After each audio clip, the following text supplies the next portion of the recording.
Hello everybody and welcome back.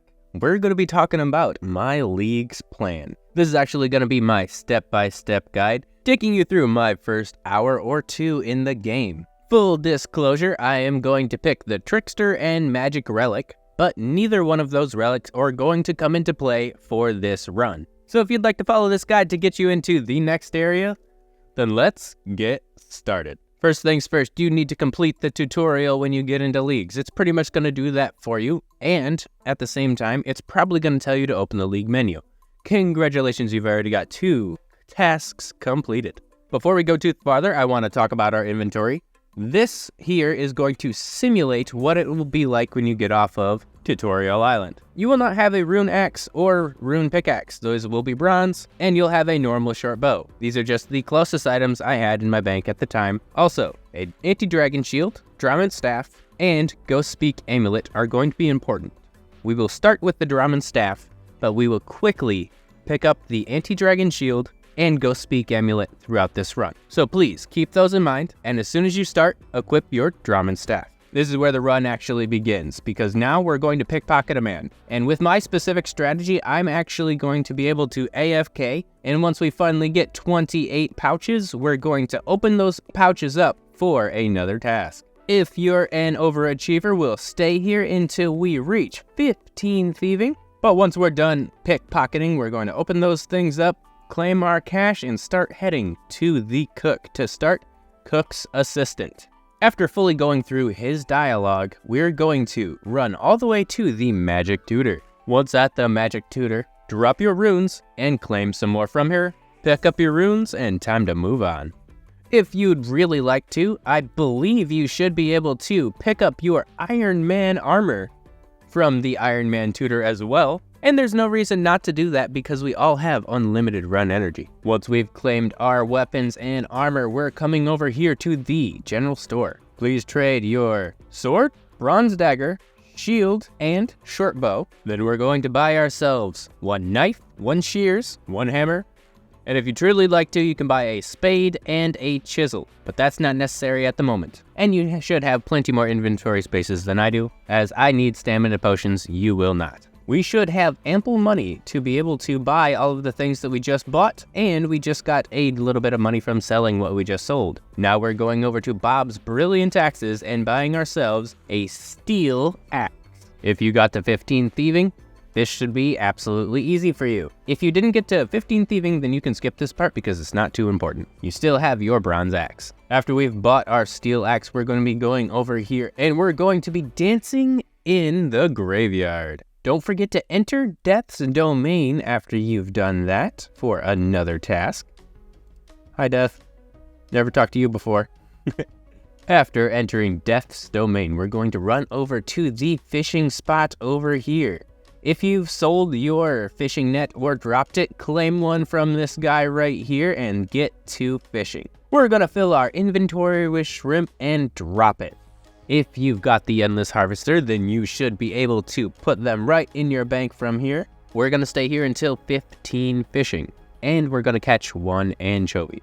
If this isn't something that you want to do, then skip over this step. And I'm going to say this a couple of times, but if you don't enjoy this bottleneck, for which will take you 2 to possibly 5 minutes, then skip over this step and go right on to get an Amulet of Dead from Father Uhurni.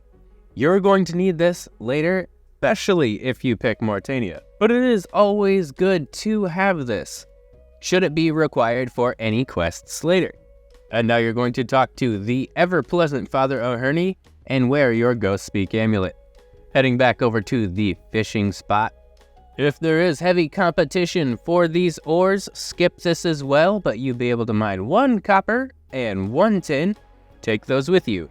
The raw shrimp is going to be the least important thing in your inventory, and you should at least be able to have half an inventory of things. If you were able to get yourself a copper and a tin, we're going to run all the way up here, and we're going to smelt it right over at this furnace right here. You can already see the smithing apprentice, and we're going to make the bronze bar. After you've got your bronze bar, you can keep it or sell it to the general store. After that little ore detail, we're going to run straight to the range next to the cook and cook whatever shrimp that we currently have on us. If you happen to be the luckiest SOB in the world, you'll burn one and then cook 5 right in a row. After that, we're going upstairs and we're going to bank a few of our items. You're gonna bank your earth runes, your water runes, your body runes. If you kept those arrows, then be sure to get rid of them. And I sold my short bow and shield to the general store, so I'm banking those right now, but those would have been sold earlier. Feel free to bank your hammer and your pick, along with a small fishing net. We've severely cleared our inventory, now it's time to go downstairs and talk to Duke Horatio. For me, I'm not going to finish the Rune Mysteries quest because it will be auto-completed by my areas, and you should check that if you're going to pick Desert or Relica. But I am going to claim my anti-dragon shield here, and this is where we're going to move on from Duke Horatio. But if you'd like to knock out the easy task for completing Rune Mysteries, then go through the dialogue with Duke Horatio. Heading downstairs from the Lumbridge Castle, we are going to run over to the tree patch and talk to Faith. After a quick conversation with Faith, we're going to ask her, can you sell me something? And we have a chance to buy a rake. You're going to buy that rake and rake the tree patch right here for another task. If we've killed enough time, which may or may not be likely depending on if you've skipped the skilling stops, we may be able to claim more runes, so do so from the magic tutor. After claiming our runes, we're going to be heading to Fred the Farmer and starting the quest with him. After having conversation with Fred the Farmer, if you see an egg on the ground, take it, but we're going to be heading into his sheep pen and we're going to be shearing 1 sheep. And you've claimed an egg either from an egg spawn on the ground or by simply searching the egg coops in here for infinite eggs. There is no competition, they're infinite, just search the coop. This is where we're going to hit another skilling stop. Believe it or not, these chickens are going to be absolutely nuts to kill instantly. So you'll be knocking them out with very little regard to their safety. Bury each and every one of these bones and get at least 150 feathers. We just got 20 feathers in about 30 seconds, so it's not going to take long at all, especially not compared to the other skilling stops. But you will have a great prayer level from this, from how many bones you're going to be producing. Not to mention, we need to have our drum and staff on defense. So that way, while we're whacking these chickens, we can get up to 5 defense for a task later. Once we've committed poultry aside, we're going to go over here to this wheat field and pick 1 wheat. Once we pick the 1 wheat, we have to make this the saddest wheat field in the world and cry in it. Once you've cried in the wheat field, it's time to head on to the windmill. We're gonna head all the way up to the windmill and craft ourselves a pot of flour by filling the hopper, operating the hopper controls, and heading all the way down the stairs. We're also going to use our pot on the flour, and now we have a pot of flour. Directly behind the windmill, we also have the cow pen we need to run straight to. There is a dairy cow here we're going to be receiving 1 bucket of milk from, and once you've got your bucket of milk, we're going to be moving on. You may or may not have noticed that there's goblins pretty much everywhere in this area. It's time to kill at least 1 of them and bury every bone you see. I would like to stop and say this is a great time to get 5 defense if you have already not done it on chickens. And now we're going to start heading back to the Lumbridge Castle. And while we're running back to the Lumbridge Castle, we're going to shear as many sheep as we possibly can, should they give us the opportunity. This will probably be heavily contested. Remember, there are sheep in Zeneris as well. We're going there shortly, but once your inventory is filled up with wool, we're going to be running right back to Lumbridge Castle. And before we head upstairs, we're going to be completing the Cook's Assistant quest with our 3 ingredients we've just gathered, and heading straight up to the next floor to be able to craft 1 ball of wool. After crafting only 1 ball of wool, we're gonna go ahead and head back upstairs to the bank and deposit our rake, leaves, and ball of wool, along with all of our uncrafted wool. And now it's time to head back down to the ground floor.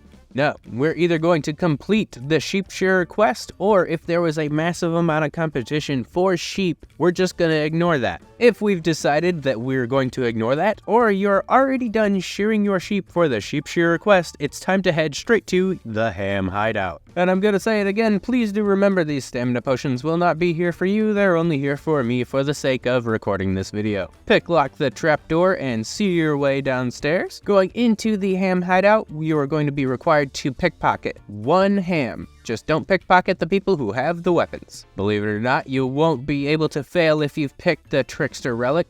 And if you did pick the trickster relic, it's going to be entirely AFK. So if you did pick that relic, pickpocket a ham member, and it might be the perfect time to go check on something because I know you forgot a drink before you started. While you do only need to pickpocket 1 ham member, it might be a good idea to stay here until 38 thieving. You may even stack some easy clue scrolls. But once we're done at the ham hideout, we're going to be heading straight over to Zenaris. I would probably go around this fence here and then straight to the shack, as it seems like it would be a little bit quicker than the other way. And come to think of it, it might actually be a great chance for you to grab your Ghost Speak amulet right here. And we're going to enter into this shack into Zenaris. And we're not going to be here for too long. If you have any extras in your inventory, feel free to bank them. And if this here does count as a wheat circle to enter Zenaris, then please enter it for 1 point.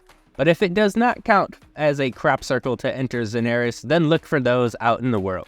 But as I said, bank any extras you may have, and we're going to head straight to Fairy Ring DIS. And heading to the Wizard's Tower. This is another thing that's variable for your plan. If you are going to be doing Rune Mysteries, please head downstairs and talk to Archmage Cedrador to continue the quest. You can even head upstairs and talk to Mizagog to begin the Imp Slayer quest, and we're in the most infamous place in Leagues, the Lesser Demon upstairs. Feel free to wait in line if you really want to, and it's probably some of the most wholesome stuff you're going to experience during Leagues if you did, but I'm going to be skipping this step. But after you've started the quests in this area, we're going to be heading straight to Draynor Village. And we're going to come right over here to the Friendly Forester and claim ourselves 1 forestry kit. Equip your forestry kit and begin chopping trees, please.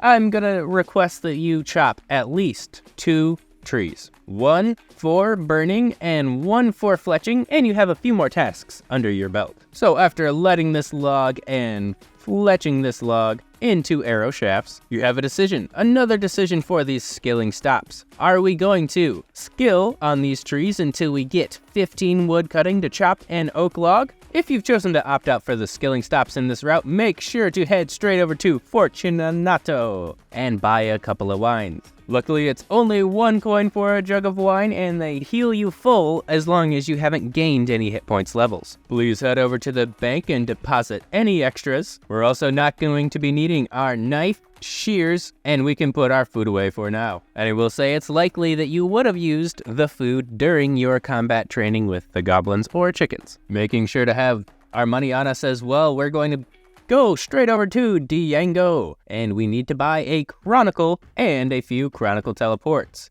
If you can afford at least 5 teleport cards, that should do good for now, but we will probably be back. And as always, bank your extras. One of the other things that we need to do in Draynor Village is talk to Aggie. Aggie the Witch will be able to make us dyes, but the first thing we need to do is piss her off. And by doing so, she'll steal 20 GP from us. And all you have to do is say, "You mad old witch, you can't help me." Once she's stolen 20 GP from you, it's time to run a few agility laps. Heading over to the Draynor Agility Lap course, please do 10 laps. And if you'd really like to, unlock the Varrock Agility course right now, which means getting to at least 30 agility. You will absolutely get a mark of grace along the way, completing several tasks. After completing our agility grind, it's time to talk to the Wise Old Man. We're going to ask the old Wise Old Man if he has a task for us, and if we can complete it right away, all the better. If we cannot, we need to just keep that on a notepad somewhere to complete later. And do your best to anger the Wise Old Man, and you will receive 1 more league task. I will say I don't know how to anger the angry old man, but I assume it's by asking for free stuff. After we've bothered the angry old man enough, it's time to exit Draynor for just a small amount of time. There's this wheat field right next to it, but that's not the field we're looking for. We're looking for this potato field. For some reason, in Leagues, we hate this tree. Specifically this tree, fuck that tree. Yeah, you know what I'm talking about. Alright, this random tree in the middle of this potato patch, make sure to chop it. And perfect, so you can bank your axe here and now if you'd like to. While we're in the bank, we're gonna stock up on as many wines as we can and start the Vampire Slayer quest. We need to talk to our good friend Morgan over here and he'll give us the skinny. Once you're done talking to Morgan, we're going to head straight up to Draynor Manor. Entering into Draynor Manor, we're going to head straight into the Vampire's Lair and get a couple of these chairs to follow us along the way. Feel free to attempt the Vampire Slayer if you feel as though your combat relic can take you all the way through this fight. If not, skip it for now. Now, this is the first time we're going to use our home teleport spell. This is actually going to be another task for us, and all we need is a quick teleport out of here. Now that we're back home, safe and sound, hopefully we have a little bit of food left, but if we don't, that's okay. Your stats should be more than high enough to survive a hit or two from the Stronghold of Security, and that's exactly where we're going. So please head straight over to Count Check, and he'll teleport you there, but only once. Once we've come to the Stronghold of Security, head on down, and do make sure that you guys have two-factor authentication before you head down here. It'll be a real dampener on your leagues if you get to this point and then you realize, oh wait, I can't claim the prize until I spend 20 minutes messing around with technical crap.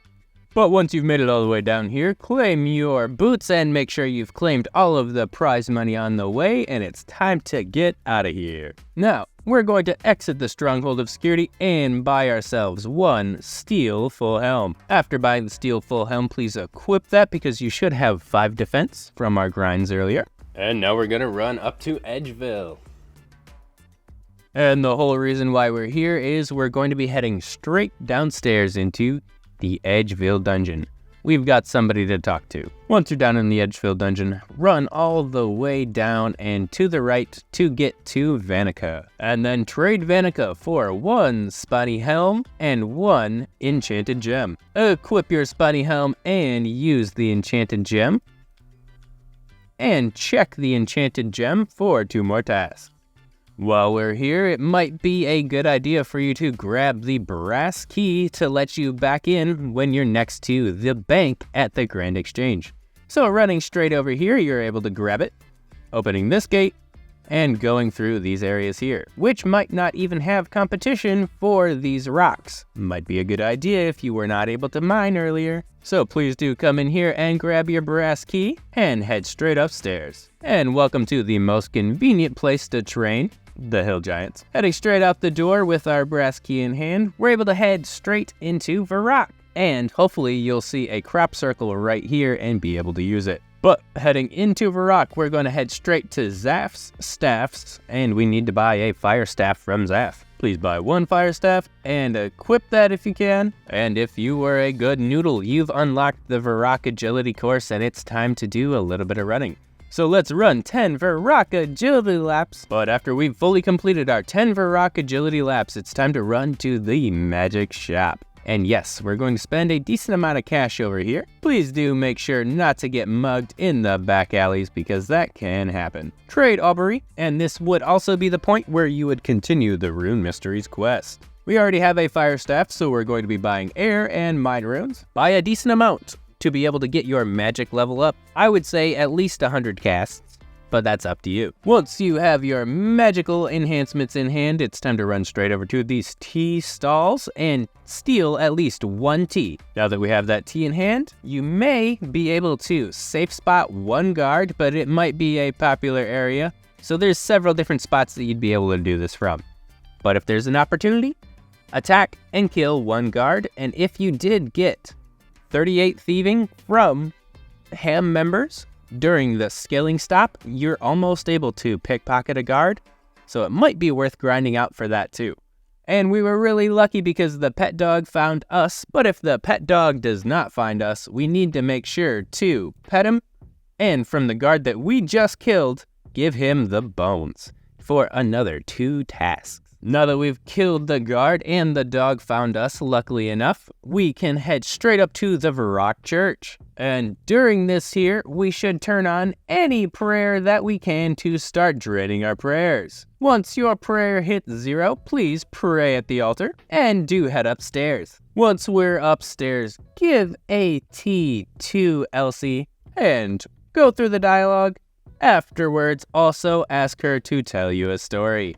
Once she's completed her story, it's time to move on. And I'll say this again, pray at the altar before you leave if you didn't pray the first time. Since we're already here, let's talk to the estate agent and buy ourselves our house for 1,000 gold points and head down into the Varrock sewers. You should hopefully still have your knife on you, but if you do not, the bank is right over here, so let's head to the bank and then go to the Varrock sewers so we can slash a web to complete a task. Now that we have our knife in hand, it's time to head down to the Varrock sewers. And heading through this corridor here, right next to the entrance, you'll see a door that you'll be able to go through and eventually some webs that need a good slashing. Once you've made your way through here, make sure to slash the webs. You may not get it on the first try, so give it a few attempts.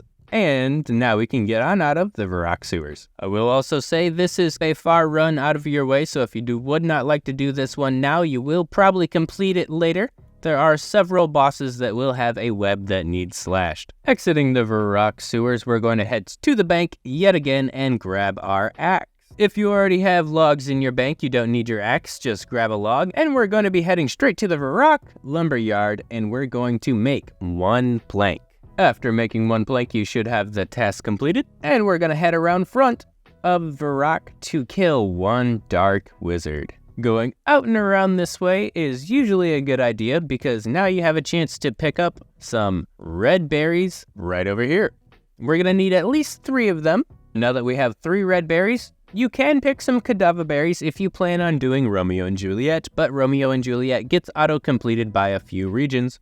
So check your region before doing a quest that might waste your time. After getting close enough to the outskirts of the wizard circle, we're now able to attack 1 dark wizard. Please kill 1 level 7 dark wizard, not a level 20 dark wizard. Once we've sent those wizards back where they came from, we're gonna be heading straight into the museum. And now's our chance to complete the museum quiz downstairs for a great Slayer and Hunter experience boost. After completing the museum quiz downstairs, you do have a chance to dig for some museum find. You'd be able to get the Fossil Island teleport right out of here, and I'm going to assume the drop rates are doubled for this, so it might be worth the stop while you're here. And once you complete the things done in the museum, you even have the opportunity to start the Daddy's Home mini quest by heading down here and fixing up this house.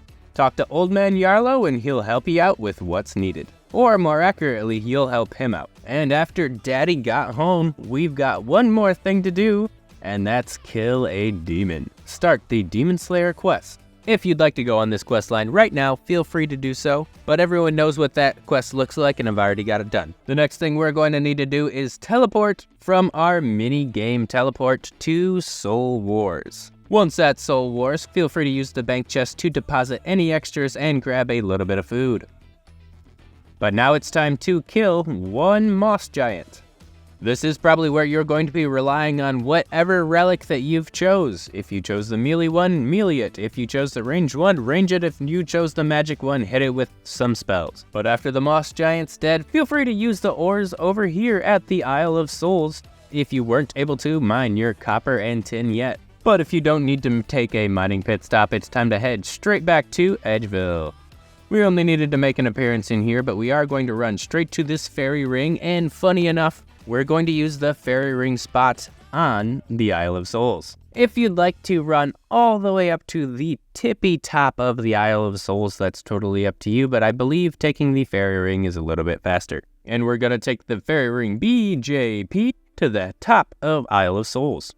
Running off to the left, we should be able to find ourselves a bird snare. Eventually coming across to the campsite, we're going to pick up the bird snare. And who knows, maybe if you got telegrabs, you can take the box trap. But luckily enough, we did the museum to be able to get us the hunter level to catch one Crimson Swift right next to this location. And we're gonna wait for one of these birds to come our way. After capturing one bird, we're going to head straight back over to our fairy ring we just came from. And we're gonna use the fairy ring BLP. And that's going to head us straight into the Tazar area. And luckily, these steam vents act as a safe spot, so hiding behind just one of these steam vents and attacking one of the most powerful Tazars will get us another task completed. Once we've safe spotted the red Tazar cats, we're going to head straight back to the fairy ring and take fairy ring CKR to head to Karamja. Luckily, we're right next to Shiloh Village, and we're going to head straight in there. Do remember to follow this man, so that way you don't have to deal with any zombies. And once we're here, make sure you have your cash on you, and we need to buy some fishing supplies. Buy one fishing rod, a fly fishing rod, a bait pack, and a feather pack. Feel free to grab a small net, so that way we can fish Karambwanji. If you don't know where we're going to be fishing Karambwanji, it's going to be right next to the fairy ring we just emerged from, and the fishing spot's right over here. Catch 50 Karambwanji and run straight to the bank. Feel free to skip this step if you don't want to gain fishing experience for the skilling step. And who knows, maybe catching enough Karambwanji will actually get you up to level 20. You only need 5 more levels to be able to catch trout, and eventually salmon. And 50 salmon is a task if you want to take the time to do a little fishing. But after those skilling detours, we're going to head straight back over to the Cart Traveler and pay the fare. Since we are already here, let's make sure to trade the charter crew ship members, buy a glass blowing pipe, a bucket of sand, a seaweed, and a soda ash. We'll need those later. And since this location here is so close to our player-owned house, I think it's time we finally saw what the hubbub is about. So entering your player-owned house right here, and once you get into your player-owned house, if you have the money, build one room. And once you're done finally checking out your new crib, please pick one pineapple. There are several all over here, but you might not necessarily have the chance because competition with tasks and all. But it's time to go into the Brimhaven dungeon. It's gonna be 875 coins to enter once. Please do so, and it might be necessary for you to take your axe and chop right through these vines. It may not be necessary because entrance to me seems like entrance through there, not through there, but just in case we need to be technical. Once you've gotten your task completed for entering the Brimhaven dungeon, we're going to exit the Brimhaven dungeon and go over to this fancy little shop in between the two villages. We're going to trade Jamumba, I really hope I pronounced that somewhere close to correct, and we need to buy one unlit torch and light that bad boy for a task. Some of the other things you may want to consider buying from her would be straight up just cooked food, some of the vials of water, a pestle and mortar, maybe some anti-poison, or even a machete. And believe it or not, we've got bronze bars sold here too at a rate of 10. You don't even have to go to the desert for that. But now that we're done rooting around in her inventory, we've got to head over to the volcano. While we're on our way to the volcano, it's time that we finally did some Brimhaven agility. Be sure to pay Captain Izzy and head downstairs to claim 10 Brimhaven agility tokens. If you only get one, that's all you need, but once you get 10, that's what's necessary to buy a Snapdragon, which is you never having to come to Brimhaven Agility Dungeon again. Now that we're done with the Brimhaven Agility Dungeon, we're going to head straight over to the volcano and head straight on past it, because we got some bananas to pick. And it's time to start picking some bananas. Once you've got at least 10 bananas, we need to stack them in this box right over here. Please fill the crate with bananas. And it's time for us to move on to a new location. And since it has been a little bit of time since we've used our home teleport, please use that to go back to Lumbridge, and we're gonna head straight to Fossil Island. If you were a smart cookie, you would have the dig site pendant, and it may even be able to teleport you to the dig site. But while we're on the run here, you could also grab a pan and start panning in this location. You only have to find one real thing, and it's actually a fairly decent way to get gems. So after you've panned once and gotten what you've needed, let's get to Fossil Island. And once you're on Fossil Island, there are various tasks, and you may even need to repair the things around here. But do make sure to pet that dog, and to make sure that you're doing everything that you possibly can be doing, it's time to unlock the mushroom teleport system. The only thing you have to do is go there the very first time. Make sure you have a axe and a rake if you're running all the way down in this area down here. But other than that, all you've got to do is touch the mushroom. This right here is the only location that would be dangerous during that run. All of the other mushrooms are fairly easy to activate, and you've probably used them during any of your birdhouse runs. But if you do not know where they are, they're right here at the top of the house, at the Verdant Valley with the 2 birdhouse locations, and the Sticky Swamp. You won't be able to teleport here instantly, but once you do, you'll be happy because we have the Deranged Archaeologist right over here. And they're able to get a couple of more Leagues tasks done. There's not too much more that I could do for you guys other than just giving a couple of suggestions on where to go. If you picked the Trickster Relic, you may want to head to the Isle of Souls, so that way you can grab a few supplies. They have a chest right next to Blue Dragons that has some great stuff in it, but you're not really going to be there for the dark keys that everyone keeps talking up. If you are still going to go down the thieving route, Master Farmers are going to be great to just stand at AFK for quite some time. Or maybe it's just about time that we start heading to Puro Puro and catch the 50 Implings that we need. Or we need to go to Fairy Ring BKQ and to the Enchanted Garden and kill a few Dryads to get a rune axe. Or possibly even kill a few Golems to get a rune pickaxe. You could focus on any of the quests that are available to you. That list will differ depending on your region. But other than that, everybody, I just hope you have a great Leagues. If this video helped you at all, make sure to leave it down in the comments, and I will see you all later.